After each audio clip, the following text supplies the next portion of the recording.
আচলতে এইটো পঢ়িলো ই খা বাচ্চা মিট এই কি বুলি কয় আমাৰ বুজাব বিচাৰিছে আমি গুচি গ'লে মোক থ'ব একো নহয় আমি মানুহৰ পৰা ইয়াত লিখি থোৱা সংস্কৃতৰ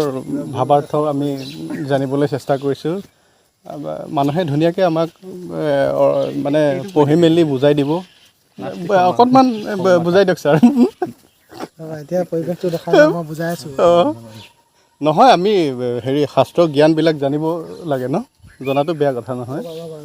এতিয়া মোক নেদেখাবাচোন হ'ব ছাৰে আমাক বুজাব অকণমান নিজে অধ্যয়ন কৰি লৈছে সেইটো কাৰণে আমি এনেই পৰিৱেশটো দেখাই লৈছোঁ নতুন ছাৰ এজনো আহিছে আমাৰ ঢেকীয়াজুলিৰ হয় ছাৰজনক নমস্কাৰ জনাবলৈ কৈছোঁ নমস্কাৰ ছাৰ আপুনি বুজাব পৰা হ'লনে পাৰিব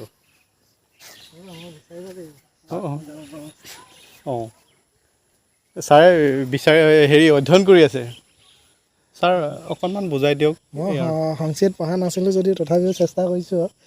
বিদ্যা মিত্ৰং প্ৰবাসিছোঁ মানে কি কৈছে যে আমি জ্ঞানবিলাক ক'ৰ পৰা পাম ক'বলৈ গ'লে পাম যাত্ৰাৰ জৰিয়তে জ্ঞান আহৰণ কৰিব পাৰিম মাতা মিত্ৰং গৃহেষু চ মোৰ হয়তো সংস্কৃতৰ শ্লোকবিলাক আওৰোৱাটো হোৱা নাই বাৰু মাতা মিত্ৰং গৃহেষু চ অৰ্থাৎ আমাৰ কি কৈছে মাতৃক ঘৰতহে আমি পাওঁ যেনেকৈ জ্ঞান যাত্ৰাৰ জৰিয়তে পাওঁ মাক আমি আমাৰ ঘৰৰ জৰিয়তে পাওঁ হয়নে নহয় তাৰপৰা কৈছে ব্যাধিত শৌচদং মিত্ৰং অৰ্থাৎ আমি অসৎ ৰোগীৰ কাৰণে হোৱাটোকৈ বন্ধু ভাল বন্ধু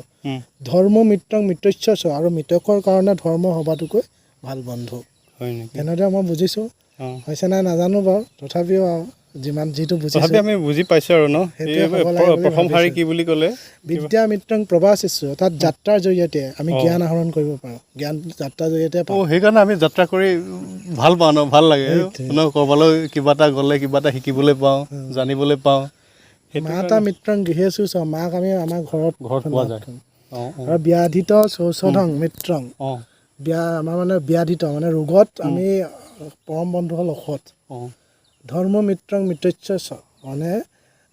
মৃতকৰ কাৰণে ধৰ্মই শ্ৰেষ্ঠ ধৰ্ম সবাটোকে শ্ৰেষ্ঠ বুলি কৈছে তাকে আপুনি কেৱল বিজ্ঞানৰ শিক্ষক নহয় সংস্কৃতৰো এগৰাকী পণ্ডিত হিচাপে আমি ভাল লাগিছে আজি নতুনকৈ আৱিষ্কাৰ কৰিছোঁ মোৰ বন্ধু তথা ছাৰ বুলি মাতো আৰু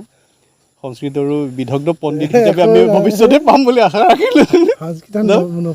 আমি পঢ়া নাই যে একেবাৰে তথাপিও আপুনি পাৰিছে আমাক বুজাব পাৰিছে যেতিয়া আপুনি পাৰে বুলিয়ে আমি